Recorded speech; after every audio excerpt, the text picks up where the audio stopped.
ইউরোপের দক্ষিণ পশ্চিমে অবস্থিত এক বিস্ময়কর দেশ স্পেন।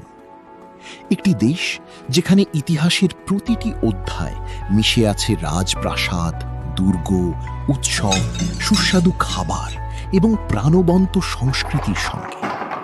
প্রতি বছর কোটি কোটি পর্যটক শুধু এই দেশের সৌন্দর্য উপভোগ করার জন্য পৃথিবীর বিভিন্ন প্রান্ত থেকে ছুটে আসে।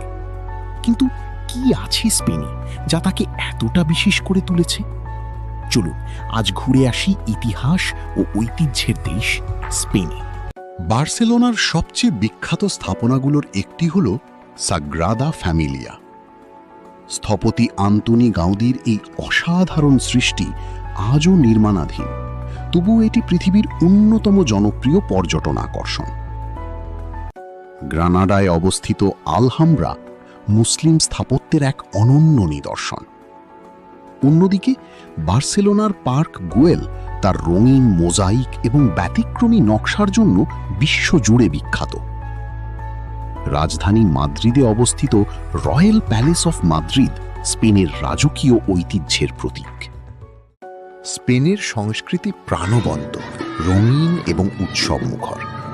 বিশ্ববিখ্যাত ফ্লামেঙ্কো নৃত্য শুধু একটি নাচ নয়, এটি স্পেনের আবেগ এবং পরিচয়ের প্রতীক। স্পেনের বিভিন্ন শহরে সারা বছর জুড়ে নানা ধরনের সাংস্কৃতিক অনুষ্ঠান, সঙ্গীত উৎসব এবং ঐতিহ্যবাহী উদযাপন অনুষ্ঠিত হয়, যা দেশটির সমৃদ্ধ ঐতিহ্য এবং জীবনধারাকে তুলে ধরে। আরেকটি বিখ্যাত উৎসব হল রানিং অফ দ্য বুলস, যা বিশ্বজুড়ে সাহসী মানুষের কাছে অত্যন্ত জনপ্রিয়। ও কেন স্পেন এত জনপ্রিয়? ইতিহাস, স্থাপত্য, সমুদ্র সৈকত, ফুটবল, খাবার এবং সংস্কৃতি সবকিছু মিলিয়ে স্পেন যেন এক সম্পূর্ণ অভিজ্ঞতার নাম। এই দেশটি শুধু একটি পর্যটন গন্তব্য নয়, বরং হাজার বছরের সভ্যতার এক জীবন্ত গল্প। স্পেনের কোন দিকটি আপনার সবচেয়ে বেশি ভালো লেগেছে? এর ইতিহাস, দর্শনীয় স্থান নাকি সংস্কৃতি? মন্তব্যে আপনার মতামত জানাতে ভুলবেন না। পরবর্তী এপিসোড দেখতে চ্যানেলটি সাবস্ক্রাইব ও ফলো করুন।